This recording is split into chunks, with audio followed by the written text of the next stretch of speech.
already reaching for my car keys when my aunt grabbed my wrist, not gently, the kind of grip that means don't you dare move.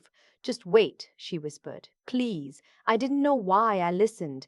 Maybe because she was the only one in that house who had ever used the word please with me. My grandmother's funeral was on a Saturday in October, and the whole family had driven in from 3 different states. My uncle from Phoenix, my cousins from Atlanta, my father from wherever he'd been living since he sold the house in Dayton and decided a condo in Scottsdale made him feel younger. I had driven 11 hours from Bethesda, alone, in the rain. Nobody asked me to come.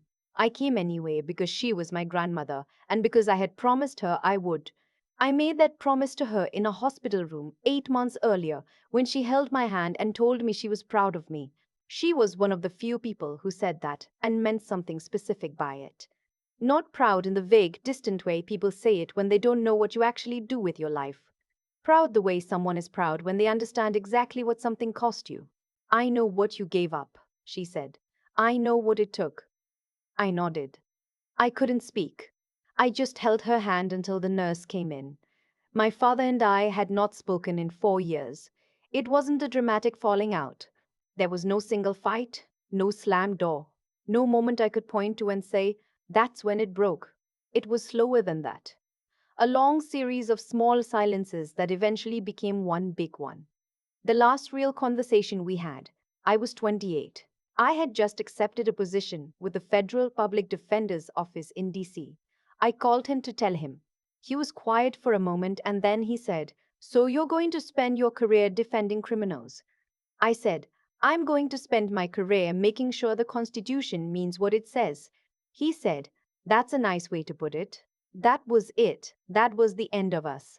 He had wanted me to go into corporate law. He had a college friend whose firm in Columbus had offered to interview me. The kind of firm where first years billed 2,000 hours a year and made partner by sacrificing everything that was not billable. He had it arranged. He had told people I was joining. He had not asked me first. When I took the federal defender job instead, he didn't yell, he just went quiet in that particular way of his, the way that meant, you have disappointed me, and I will not forget it. I didn't call again after that, neither did he. The house where my grandmother had lived for 40 years was full of people I hadn't seen in a long time. Some of them hugged me, some of them looked at me the way people look at someone they've heard complicated things about. My father was standing near the fireplace when I walked in. He saw me. He didn't move. I nodded at him. He looked away. My aunt, his sister Pauline, the one who'd called to tell me about my grandmother's passing, came over and hugged me for a long time. She smelled like the same perfume she'd worn since I was a child, something with roses in it, and I had to press my lips together to keep from crying. She would be so glad you're here, Pauline said. I know, I said. I promised her. The service was at 11. Small, at a funeral home on the edge of town, the kind with dark carpet and soft lighting and a pianist playing hymns no one fully remembered the words to. My grandmother had asked for simple. She got simple. I sat in the second row next to Pauline and her husband. My father sat in the front row with my uncle, his brother, and my uncle's wife. They did not save me a seat. I don't know if it was deliberate. I told myself it wasn't. I made it through the service. I cried during the second hymn and didn't apologize for it. The reception was back at the house. Someone had arranged trays of food, little sandwiches and cookies, and the kind of fruit platter that appears at every family gathering regardless of occasion. People stood in clusters, speaking in the lowered voices people use when they're not sure if they're allowed to laugh yet. I was standing near the kitchen, eating a sandwich I didn't taste when my father walked over. He looked older than I remembered. Thinner. The gray at his temples had spread. He was wearing a suit that fit him well. He had always dressed carefully, believed in it, thought clothes were a form of argument. I didn't know you were coming, he said. I told Pauline, you could have called me. I looked at him. You could have called me too. He was quiet for a moment. Then, your grandmother left a will. There's a reading Monday morning. Pauline arranged it. He paused. I don't know if you were expecting anything.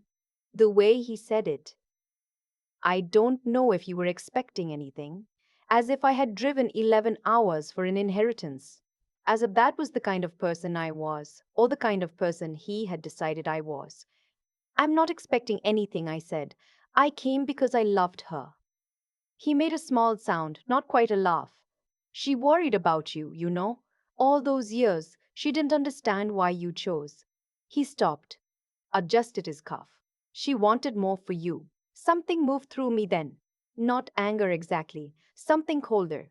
She told me differently, I said. 8 months ago, in the hospital. He looked at me, and I saw something in his face that I didn't have a name for. Not guilt, something adjacent to it. I'm sure she was kind, he said. She was always kind. She was honest, I said. There's a difference. He opened his mouth.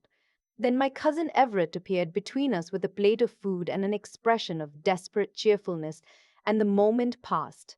My father walked away.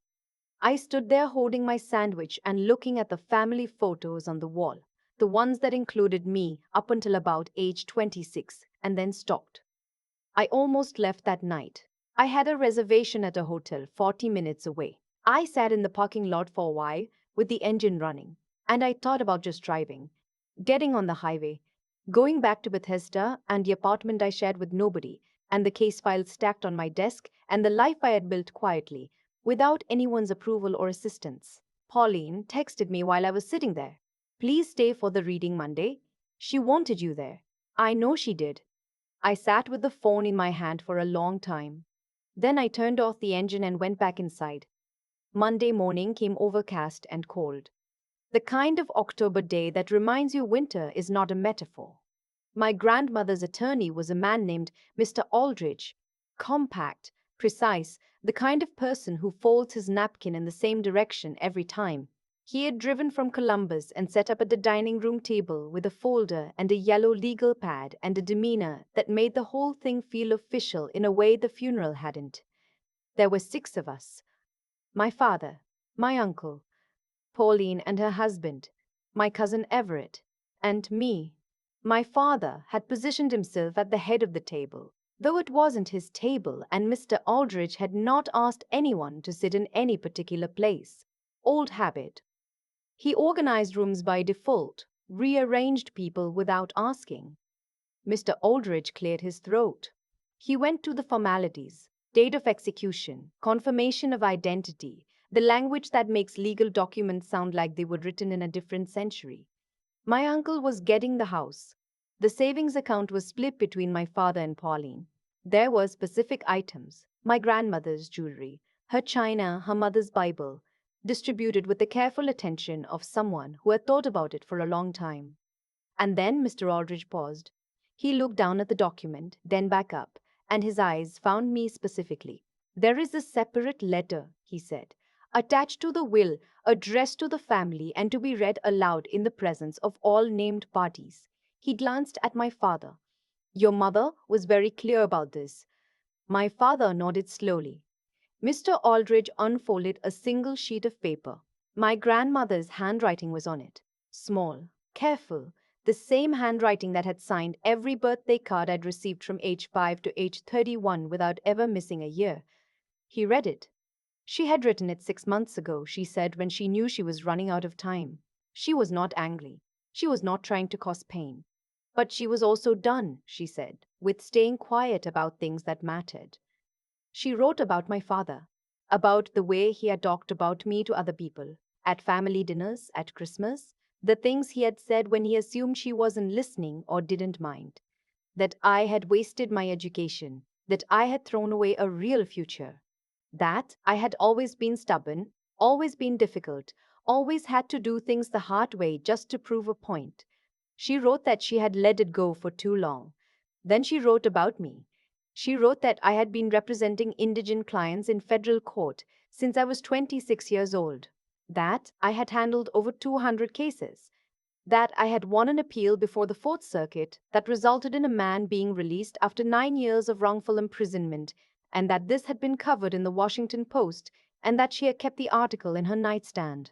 She wrote that she had looked up the case, that she had read everything she could find, that she had called my office once, anonymously, and asked a receptionist what they did, and that the receptionist had spoken about it with a kind of quiet pride that meant it was real. She wrote, "My granddaughter has spent her career making sure the law means what it promises. I do not understand why this was not enough for her father. I have never understood it. But I am 81 years old, and I am tired of pretending I don't know the difference between ambition and love, and I want her to know, before I can't say it anymore, that I always knew." Mr. Aldridge folded the paper. The room was silent. My father was staring at the center of the table. His jaw was set. His hands were flat on the surface in front of him, and I could see the tendons. Pauline had tears on her face. Her husband was looking at the wall. Everett, to my left, exhaled very slowly. I was not crying. I don't know why. I had cried at the service. I had cried in the parking lot Saturday night. But right now I felt something else. Not triumph, not relief. Something quieter. The feeling of having been seen by someone who is no longer there to see you, and knowing it anyway. My father left the table without speaking. I heard the back door open and close. Through the window, I could see him standing on the porch, his back to the house, looking at my grandmother's garden. She had grown tomatoes in the summer. The beds were empty now, cleaned out for the season. Pauline touched my arm. "Are you okay?" "I think so. She wanted you to know. She told me that before she went into the hospital the last time. She said she needed you to know she understood." "She told me in the hospital," I said. "But I didn't know she had kept the article." "She had two copies," Pauline said. "One in her nightstand, one in her Bible." I pressed my hand to my mouth for a moment, then I breathed. Mr. Aldrich was quietly packing his folder. Everett excused himself. Pauline and her husband started gathering cups. I sat there for a little while longer, at my grandmother's dining table, in her house that smelled like wood smoke and the lavender sachets she put in every drawer, and I let myself feel what I felt. I went outside eventually. My father was still on the porch.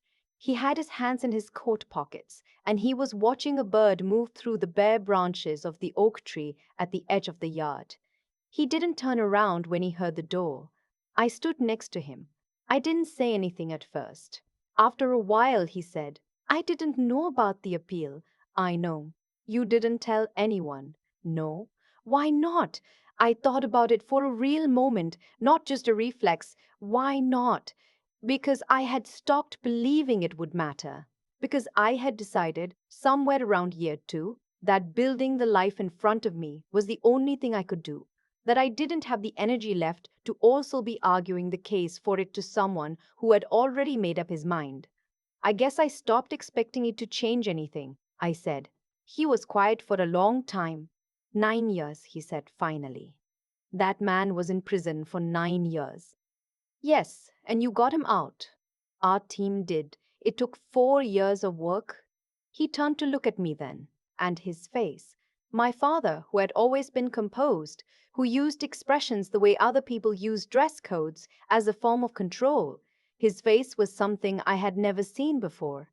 Not broken, not sorry exactly, but undone. The way a room looks when someone has moved all the furniture and you don't know where to stand anymore. "I didn't know," he said again. It sounded different the second time. Less like information, more like an admission. "I know you didn't." He looked back at the garden. "She kept the article in her Bible." "Yeah, that was where she kept things that mattered to her." "I know." A pause. "Longer this time, I said things," he started, then stopped. "Then, at Christmas, and other times, I said things I shouldn't have said. To your uncle, to your grandmother." He stopped again. "I know she heard me." I nodded. I thought you were." He exhaled. "I had a picture of what your life was supposed to look like. And when you didn't, when you went a different direction, I made it mean something it didn't mean. You made it mean I had failed." "Yes." The word sat between us. He had said it without flinching, and that surprised me. My father did not, as a rule, say things directly that he could imply instead. It was the clearest thing he'd said to me in years. Maybe ever. I haven't failed, I said, quietly, without drama. Just a fact. I know that now. You should have known it before. Not because of the article. Not because of the appeal or the Washington Post. You should have known it because I'm your daughter and I was working hard at something I believed in. He didn't answer immediately. I let him not answer. I was 32 years old and I had stopped needing him to fill the silences quickly. You're right, he said finally. 3 words, plain, flat, but present. I looked at the empty garden beds. I thought about my grandmother on her knees every spring, putting things in the ground that wouldn't come up for weeks. The faith it took to do that year after year. I'm not asking you to understand every decision I've made, I said. I don't need that. But I need you to stop. I need you to stop telling people I threw my life away, because I didn't. And it was getting back to me. And it was getting back to her. He was still for a moment. Then he nodded. Once. I'll stop, he said. It wasn't an apology. It wasn't a promise to do better or a declaration that things would be different. It was one small, specific commitment, stated plainly. It was more than I had expected, and somehow exactly the right size. I left that afternoon. Pauline walked me out to my car and held me for a long time at the door, the same way she had at the funeral. The same perfume, the same tenderness she'd always had. Come back at Christmas, she said. I'm not asking. I'm telling you. I'll think about it. She would want that too. I know, I said. I know she would. I drove out of my grandmother's neighborhood slowly, past the park where I used to ride my bike, past the diner where she used to take me for pie after church, past the library where I had spent whole summers in the stacks, reading whatever I could reach.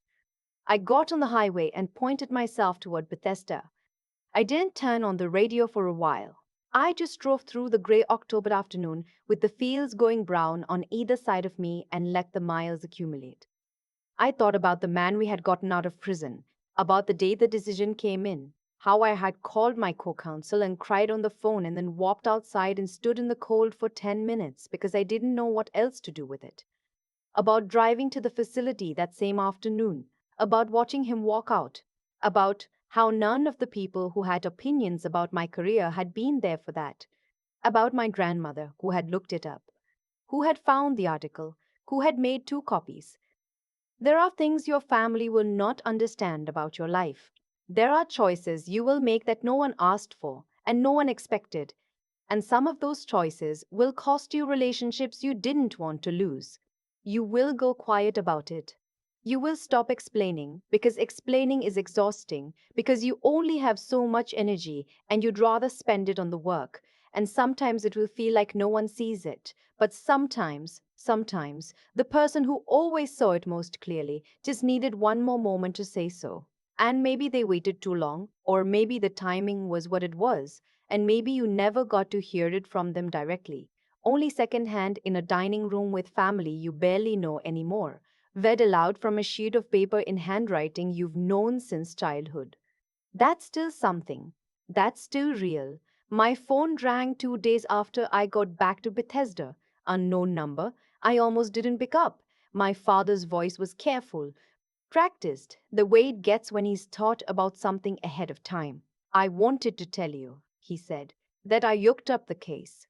I was standing in my kitchen, still in my work clothes, a half-eaten container of leftovers on the counter in front of me. Okay, I said. The man's name was Henry, he said. There were articles about him too, after, about what he was doing now. I know, he coaches youth basketball, my father said, in his neighborhood. Yeah. A pause. That's because of you. I leaned against the counter. The evening light was coming through the window at an angle, the way it does in late October, low and long and golden. That's because of Henry, I said. We just fixed a mistake. He did the rest. My father was quiet for a moment. Then, I'd like to know more about your work, if you're willing. I looked at the light on the counter. I'm willing, I said. Yeah? It wasn't a reconciliation in the movie sense. It wasn't forgiveness in 30 minutes with a swelling soundtrack. It was a phone call. It was a question. It was a start, small and uncertain and real. Sometimes that's how it begins, not with a grand gesture, not with a speech, with someone finally asking. I've thought a lot about the sequence of events, not the dramatic ones, not the will reading, not my father's face when Mr. Ulrich finished the letter. The small ones, the fact that my grandmother made 2 copies of that article, the fact that she called my office anonymously, the fact that she put 1 copy in her Bible, which is where she kept the things she treated as permanent. She didn't do any of that because she was waiting for a moment to use it. She did it because she wanted to hold on to it. That's a different thing entirely. And I think about what would have happened if I had spent the last 4 years doing what my father wanted. If I had taken the Columbus interview, made partner, built the 2000 hours, built the version of my life that photographed well and impressed people at family dinners, I would have been fine, probably. Comfortable. I would have had something to show, but Henry would still be in prison. And I would know that. I would know exactly what I'd traded, and for what. That's the thing about choices made under pressure from other people. They tend to follow you, not as guilt exactly, more like a low grade awareness of the life that didn't happen. I made the choice I made because I couldn't make another one and still be myself, not because I was brave, because the alternative was genuinely unbearable to me. That's not heroism. That's just knowing your own limits. What I've learned, and this took longer than it should have, is that the people who dismiss your choices are often working from a very small definition of value. My father's definition was income and prestige, and the ability to name drop your firm at a dinner party. It wasn't a cruel definition, it was just a limited one. And for a long time, I tried to argue against it, to explain myself, to make him see the work the way I saw it. That was the mistake. You cannot expand someone else's definition of value through argument. It only changes when something cracks it open from the outside. The letter cracked it open. Not because it proved I was successful by his standards, but because it made him see that his standards had left something out. That there was a man named Henry coaching youth basketball in his neighborhood because of work my father had never thought to ask about. I didn't engineer that moment. I couldn't have. I just kept doing the work. And I think that's what I want to hold on to from all of this. Not the vindication, not the phone call, not even my grandmother's handwriting on that sheet of paper. What I want to hold on to is the simpler thing underneath it. That's showing up consistently for something you believe in, even when no one is watching and no one is applauding, and your own father is telling people at Christmas that you wasted your education, that it adds up, it accumulates. It becomes something real. Pauline knew, my grandmother knew, and eventually, when the moment came, even my father had to reckon with it. Not because I forced him to, because the truth of it had been building for years quietly in the actual work. And some truths, if you keep living them, eventually find their way into the room.